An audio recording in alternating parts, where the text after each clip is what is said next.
Bonjour à tous, je suis ravie de vous retrouver dans cette nouvelle vidéo après un long break durant cet été. Donc j'espère que vous allez bien, que vous avez passé un bon été, que vous avez des belles vacances si jamais vous en avez eu. Je vous retrouve aujourd'hui pour répondre à des questions, pour une fois aux questions.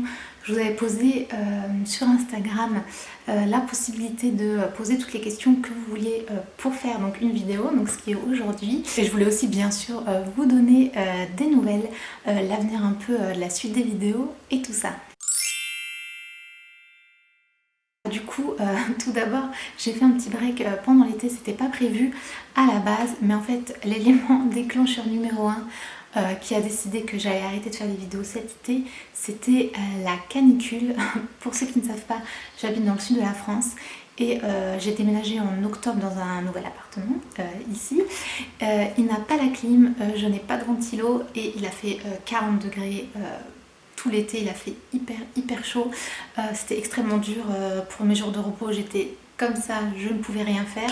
Ou j'allais chez mes parents qui ont la clim dans le salon. Donc voilà, c'était très difficile et juste impossible de filmer des vidéos. J'aurais dû être en maillot, les cheveux comme ça. Enfin, c'était la cata. En plus, niveau luminosité, comme vous pouvez voir, j'essaie de changer d'angle de vue. Mais du coup, ma fenêtre est par ici. Et voilà, je sais pas si je fais un test aujourd'hui, je sais pas si ça va convenir, si je mets une lampe c'est pas top non plus. Donc bon, on verra pour la suite des vidéos. Mais voilà, c'était la chaleur, je me suis dit c'est juste impossible de filmer. Et ensuite bien sûr je travaillais et ensuite j'avais des vacances où j'étais pas là. Et donc voilà, j'avais juste pas le temps de filmer les vidéos. Donc j'ai dit au lieu de vous en filmer et vous en poster par-ci par-là, autant faire un break et revenir bien en septembre avec plein de nouveaux contenus. Donc je vais déjà répondre à une première question que vous me posez très souvent sur les différents réseaux sociaux. D'ailleurs n'hésitez pas à me suivre sur Instagram, je vous mets juste ici, c'est Andrea Naomi, et sur ma page Facebook, pareil, Andrea Naomi. Pardon. Je poste assez souvent du contenu par là-bas. Et donc la question qui revient très souvent c'est est-ce que je fais YouTube à temps plein, est-ce que je travaille à côté, qu'est-ce que je fais, etc. Donc non, YouTube c'est juste un petit passe-temps à côté, je travaille à temps plein. Je suis infirmière, j'ai déjà dit plusieurs fois, mais si vous êtes nouveau, voilà, je suis infirmière. Je travaillais avant en néonatologie, réanimation néonatale. Et depuis que je suis ici dans le sud, je travaille dans une MAS, donc c'est une maison d'accueil spécialisée. Donc je suis l'infirmière de la structure avec des personnes handicapées. Et je travaille en 12 heures, donc de 8h à 20h. Donc en gros, quand je travaille, je fais que ça. J'ai le temps de rien faire, je rentre tard le soir, le lendemain rebelote. Et du coup, sur mes jours de repos, c'est là que je fais ma vie, ma vie sociale, je range mes affaires, etc. Enfin, comme tout le monde. Et quand je peux, que je filme des vidéos, que je gère la chaîne, que je gère mes réseaux, plein de choses que vous voyez pas qui sont hors caméra, sur des projets, des contacts avec les personnes. Voilà, c'est pour ça que je suis pas tout le temps réactive. Si vous êtes quelqu'un, un pro qui cherche des partenariats ou autre, j'ai du mal à répondre non-stop parce qu'il n'y a que moi qui gère ma chaîne, je suis toute seule. Et que voilà, si on ne va pas droit au but directement pour éviter un maximum de messages, aller vraiment le plus direct possible, pour moi c'est assez difficile de gérer tout ça. Sur mes journées de travail, il n'y a que mon travail qui compte et je peux pas gérer 15 000 trucs à côté. Donc voilà, pour ça, si jamais vous posiez la question, je suis allée me chercher à voir parce que je sais pas, ma gorge elle est pas en live, je sais pas si c'est parce que j'ai pas filmé depuis longtemps ou si c'est parce qu'il fait encore trop chaud. Donc, et cette paille, c'est une paille réutilisable que j'ai reçue dans une box Snackies, pour ceux qui connaissent. Donc voilà, on va continuer. Qu'est-ce que je voulais vous dire d'autre avant de prendre vos petites questions? On me pose aussi pas mal de questions sur mes projets.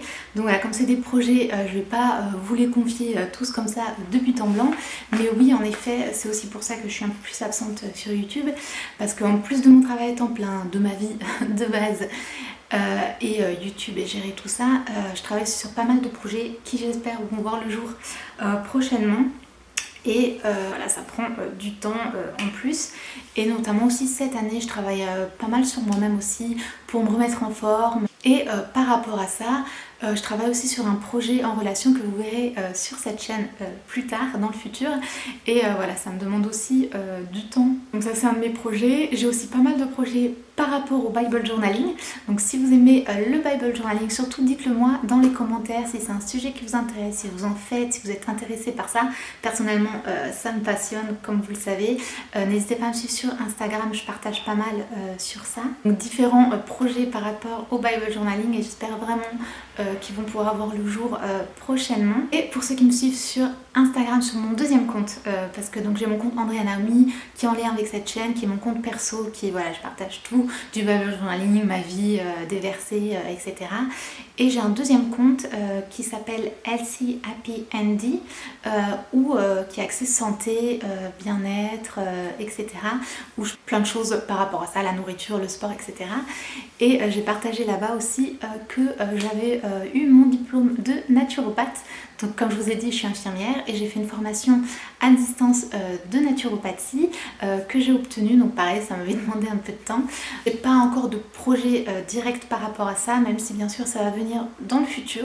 Et je vous ferai aussi des vidéos par rapport à ce thème parce que je sais qu'il y en a pas mal qui sont intéressés. Donc voilà pour le général. Maintenant je vais passer à vos questions. Et on va commencer. La première que je trouve, la question c'est juste la foi au travail, point d'interrogation, de Christelle Fromto. Donc merci pour ta question. Donc ma réponse ça va être assez simple puisque bon, tout dépend où vous travaillez, mais personnellement moi je travaille dans un milieu laïque, donc techniquement je suis pas supposée faire God loves you, etc. Pour moi, comment partager sa foi au travail, c'est dans l'attitude, voilà, comme dans votre vie, témoigner de votre vie. Donc souvent les gens vont s'en rendre compte.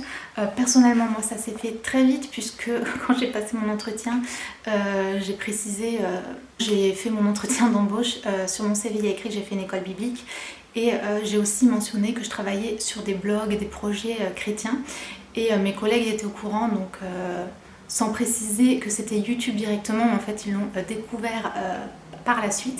Au début j'avoue que ça m'a un petit peu gênée, pas dans le sens où parce que je partage ma foi, parce que ça j'ai aucun souci, mais plus parce que mes vidéos sont un peu personnelles et quand c'est des personnes dans votre travail que vous connaissez pas ou peu, qu'elles vous découvrent comme ça par vos vidéos et que vous les connaissez pas, ça crée un petit décalage et ça peut faire un peu bizarre. Donc ça m'avait pas mal gênée et bloqué aussi un petit peu pour mes vidéos, je vous avoue. Voilà, c'est des personnes avec qui je travaille, mon chef où je travaille, je sais qu'il a vu quelques vidéos. Donc ça peut être un peu gênant, mais voilà, je pense qu'il ne faut pas se laisser toucher par ça. Et ce que je veux dire par là, c'est que dans tous les cas, votre vie va refléter que vous êtes un peu différent ou que vous êtes chrétien. C'est sûr qu'on va le voir à un moment, hein, que ce soit parce qu'on va vous proposer un truc un dimanche matin, vous allez dire bah non, je vais à l'église, que ce soit, je sais pas, par différentes questions un peu de lifestyle. Donc moi je pense que c'est surtout via ça qu'on peut partager sa foi. Et ensuite ça va être avec vos discussions entre collègues, si ça vient sur le tapis, qu'on vous pose la question ou autre, vous pouvez tout à fait partager votre foi. Ce que je pense qui est super important, c'est qu'il faut absolument rester dans le respect et la tolérance de l'autre. Vouloir, c'est quoi le mot, vouloir que les gens croient comme vous. Pas influencer mais convaincre. Il ne faut pas vouloir convaincre les autres ou les obliger à croire comme vous croyez parce que c'est complètement stupide. Chacun a le droit d'avoir ses propres opinions et c'est clairement pas comme ça que vous allez faire comprendre les choses aux gens. Mais vous dites, vous pouvez tout simplement partager votre témoignage, que Dieu a fait dans votre vie, etc.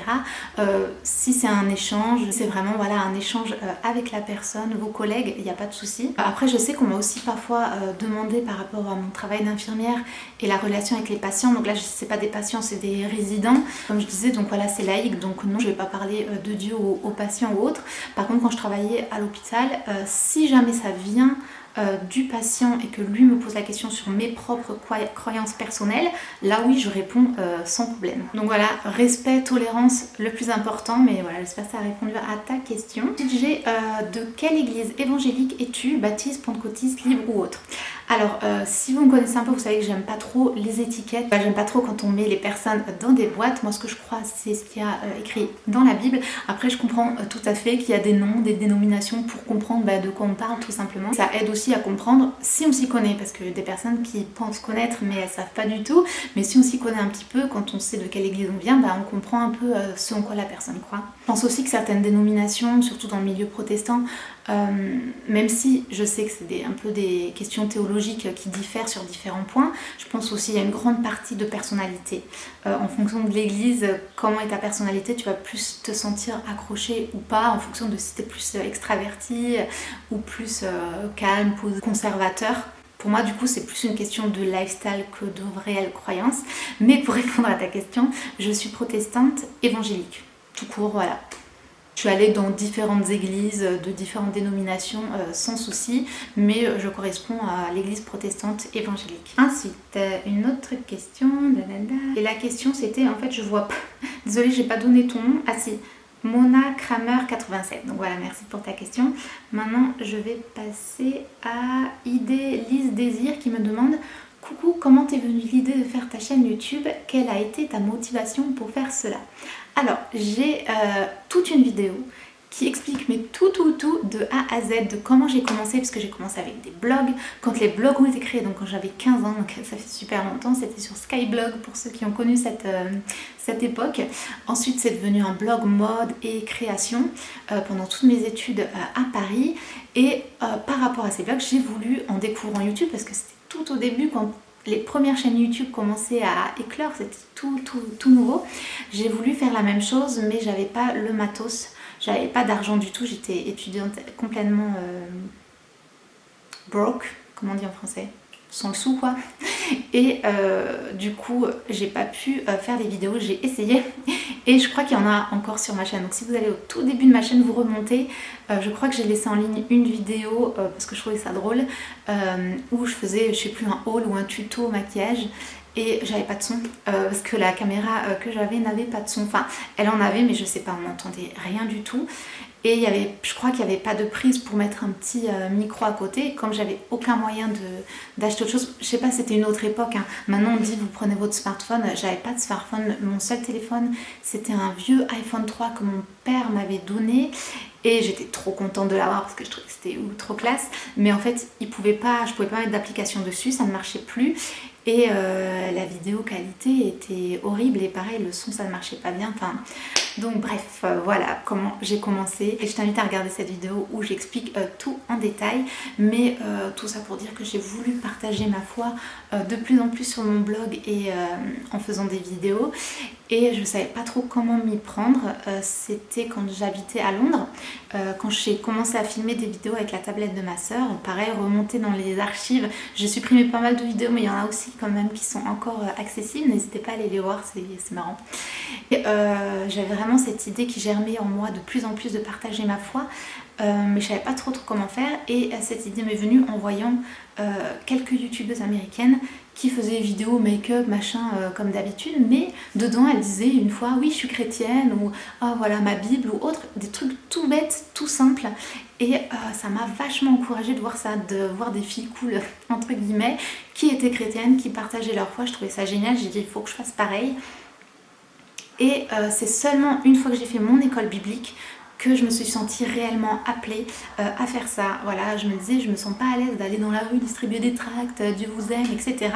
J'ai fait ça plusieurs fois, des camps dans mon église et tout, et j'étais toujours très gênée parce que je me disais, je veux évangéliser, je veux faire grandir les autres dans la foi, mais je savais pas trop comment parce que je suis assez introvertie, assez timide, et même dans les églises j'ai jamais été la fille sur le devant de la scène, hein. J'étais un peu la nobody, toujours la petite fille discrète dans le coin de l'église. J'avais mes amis et voilà, je connaissais les gens, mais j'ai jamais eu des responsabilités ou autres, alors que je suis quand même chrétienne depuis toute petite, que j'ai pas mal de connaissances, que j'ai vraiment à cœur de servir Dieu, mais je savais pas comment. Et voilà, ce déclic de me dire je vais faire les vidéos. À cette époque là il n'y avait pas de youtubeurs chrétiens. Je pense que peut-être Sandra, Aurélien Fortin, ils avaient déjà commencé. On a commencé à peu près en même temps, si je dis pas de bêtises, mais je les connaissais pas. Bref voilà, du coup quand j'ai fait mon école biblique, j'ai travaillé en Suisse. Donc j'ai eu enfin, pour la première fois de ma vie, un petit peu de l'argent et j'en ai profité pour m'acheter ordinateur, caméra, c'est pas une caméra de ouf mais ça fonctionne, il y a du son et voilà ce genre de choses et j'ai commencé à filmer les vidéos. Donc voilà, je voulais résumer, finalement j'ai raconté tout un baratin mais voilà, j'espère que ça répond à ta question. Ensuite, j'ai deux questions de matriculin C418 qui me dit: est-ce que tu as reçu le baptême du Saint-Esprit? Donc c'est marrant avec vos questions, parfois on voit un peu de quel milieu vous venez, c'est catholique, charismatique, etc. Et comment répondre à ces questions? Donc pour répondre à cette question, moi je crois que quand on se convertit, quand on fait ce choix de servir Dieu, d'aimer de tout son cœur, qu'on se repent et qu'on prie, voilà, qu'on fait cette prière pour recevoir Jésus dans son cœur, on reçoit le Saint-Esprit à ce moment-là. Pour moi, ça se fait à ce moment-là. Le baptême par eau qui vient après, qui est une décision qu'on fait après, c'est un petit peu comme le mariage, c'est pour montrer aux autres et devant Dieu que oui, on a fait ce choix, a surtout cette valeur, voilà, de reconnaissance entre les hommes et dans le spirituel, de montrer que oui, on a fait ce choix, on a pris cette décision de suivre Dieu à 100%. Mais pour moi, à partir du moment où voilà, vous vous convertissez, vous recevez le Saint-Esprit en vous. Ensuite, vous retrouvez, là j'ai pas fait de recherche, mais dans la Bible il y a plein de versets qui parlent du Saint-Esprit et qui disent vous pouvez attrister le Saint-Esprit, on peut se remplir du Saint-Esprit. Et du coup, moi je visualise ça comme, imaginez un vase, le Saint-Esprit c'est l'eau dans le vase et il peut être complètement rempli ou presque plein. Et le mieux, voilà, c'est d'être rempli du Saint-Esprit et vous pouvez être rempli du Saint-Esprit. Ça va dépendre de votre vie. Si vous passez du temps dans la présence de Dieu, tout simplement, vous lisez la Bible, vous priez, vous passez du temps à écouter le Saint-Esprit. On dit souvent que c'est un petit chuchotement. Est-ce que vous êtes à l'écoute ou est-ce que vous êtes seulement à l'écoute de vos propres désirs? Donc voilà, vraiment passer du temps avec Dieu dans la prière et dans la parole de Dieu. Et du coup, tout ça, ça va vous faire, vous allez être rempli du Saint-Esprit, donc ça va agir dans votre vie et donc vous allez passer encore plus de temps avec Dieu, etc. etc. Pour moi, voilà, ça marche comme ça. Ça marche aussi dans l'autre sens. Moins vous passez de temps avec Dieu, dans sa parole, dans la prière, avec d'autres amis chrétiens à l'église, etc., moins vous allez être à l'écoute de sa voix. Vous allez l'attrister aussi et du coup, ça va se voir dans votre choix de vie, dans votre vie de tous les jours et ça va être un cercle vicieux. Du coup, voilà, petit rappel de passer vraiment du temps à l'écoute de Dieu pour être vraiment attentif à sa voix. Donc je suis un peu sortie de la question. Voilà, j'espère que ça répond à ta question. Et la deuxième question que tu m'as posée, c'est les dons du Saint-Esprit. Donc voilà, il n'y a pas vraiment de question par rapport à ça. Est-ce que je crois aux dons du Saint-Esprit? Oui, bien sûr. Donc oui, bien sûr, il y a différents dons qui sont accordés. Je vais vous noter les versets qui parlent des dons ici. Ensuite, une autre question de Mialia 1982 qui me dit: être catho, c'est vivre de façon responsable. Pourquoi cela est perçu comme la crainte de Dieu? Donc je suis pas catholique, mais voilà, je suis chrétienne. Vivre de façon responsable, c'est-à-dire que ça vient avec. Si jamais tu es vraiment converti, tu as envie de vivre bien, donc de suivre les commandements de Dieu, etc. La crainte de Dieu, c'est que la crainte, dans le langage français, c'est un mot un peu péjoratif, c'est avoir peur d'eux.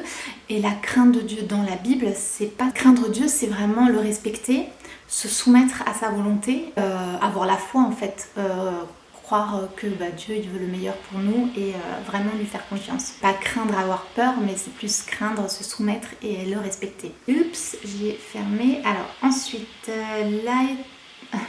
Laetironie, désolée, est-il bon de faire des manifestations alors qu'il faut se soumettre aux autorités? Au début je comprenais pas la question, donc je pense que tu parles vraiment des manifestations dans la rue. Se soumettre aux autorités, c'est respecter la loi, alors qu'on a le droit d'avoir ses propres opinions. C'est pas parce que c'est dans la loi, on a le droit de trouver ça bête et ne pas être d'accord, cependant on va le respecter. Par contre, manifester, c'est montrer qu'on n'est pas d'accord, donc on a le droit de ne pas être d'accord, on a le droit de dire qu'on n'est pas d'accord. Et en général, je sais pas si tu es française, mais en général, les manifestations, techniquement, c'est pacifique, c'est aller dans la rue pour montrer et dire nous ne sommes pas d'accord avec ça, s'il vous plaît, changez cette loi ou autre. Donc c'est pacifique, on ne fait de mal à personne, on exprime juste son mécontentement ou sa différence d'opinion. Pour moi, c'est ok, il n'y a pas de souci. Et en plus c'est légal, on a le droit normalement en France de manifester. Par contre, je dirais que si c'est une manifestation violente qui dégrade des lieux publics ou dégrade tout n'importe quoi, des violences policières où voilà, on commence à tout le monde à se taper dessus, etc. Bah là non, je dirais que ça fait plus de mal qu'autre chose et qu'on rentre vraiment dans le conflit. Donc là je dirais d'éviter. Après tout ça c'est mon avis personnel. Ensuite on a Chat Pierre Girl, coucou Charlotte, qui me dit vas-tu faire des ateliers de Bible journaling? Ouais, j'aimerais beaucoup. Ça serait cool. Dites-moi dans les commentaires si vous serez intéressés, si jamais je faisais dans un lieu un atelier de Bible journaling. Je pense que ce serait vraiment super. Je pense que si jamais j'en faisais un, tout d'abord au début, ce serait dans le sud de la France puisque j'habite dans le sud. Pour le moment, c'est pas prévu parce que je pense qu'il faut un peu des moyens, il faut voilà. Mais à creuser, j'aimerais bien. Ensuite, je crois que c'est une des dernières questions auxquelles je vais répondre. J'ai Christelle Fronto qui avait posé la première question d'ailleurs, qui me dit chrétien et végétarisme. Donc j'imagine que voilà, je vais répondre en gros. Donc peut-être que vous savez, moi je suis végétarienne, mais pesco-végétarienne, donc c'est que je ne mange pas de viande. C'est un choix personnel parce que je n'aime pas ça. Ça a commencé par un petit traumatisme à 10 ans, mais c'est personnel. Est-ce que je pense que tous les chrétiens devraient être végétariens? Non. Est-ce que je pense c'est mal de manger de la viande? Non, personnellement je ne le fais pas, mais je ne pense pas. Par contre, je pense que ça pose pas mal de questions éthiques, mais ça c'est pour la nourriture en général, c'est pour l'habillement, c'est pour la société de consommation, c'est pour l'écologie. Toutes ces questions-là, je pense qu'en tant qu'être humain, tout simplement, c'est intéressant de se poser des questions sur ces sujets. C'est vrai que c'est malheureux, l'homme il détruit énormément de choses. Il ne prend pas soin des choses, de la terre, il ne prend pas soin des animaux. Et c'est vraiment triste quand on se renseigne un petit peu sur tout ça, quand on voit comment sont traités les animaux justement pour créer de plus en plus de produits, je trouve ça un peu horrible en fait. Et je pense que du coup, ce que je conseillerais aux personnes qui mangent la viande, c'est de manger le plus sainement possible et le plus éthique possible. Si vous voulez manger de la viande, peut-être limiter à voilà, pas manger 3 beefsteaks par jour, mais essayer un peu de limiter et surtout de vous approvisionner au bon endroit. Donc oui, c'est des animaux, mais bon, c'est quand même des êtres vivants et je pense qu'ils ne devraient pas être traités comme ils le sont. Mais voilà, ça vaut pour tellement de choses. Les fruits et légumes, c'est pareil, on transforme tout. Société de consommation, plus. L'écologie aussi, super important. Voilà, je pense que les chrétiens devraient, sans être militants, s'engager à 100%, essayer au quotidien de faire des choix éclairés. Sans se mettre de pression non plus. Mon avis personnel sur la question, et je pensais d'ailleurs faire une vidéo sur ça, c'est qu'il faut être informé, il faut essayer d'agir réellement, voilà, prendre des décisions et voilà, faire les bonnes choses sans pour autant s'enfermer dans des boîtes et s'obliger à faire des choses parce que après ça frustre énormément. Et c'est valable pour la foi chrétienne, dans le milieu chrétien, mais aussi pour toutes ces questions-là.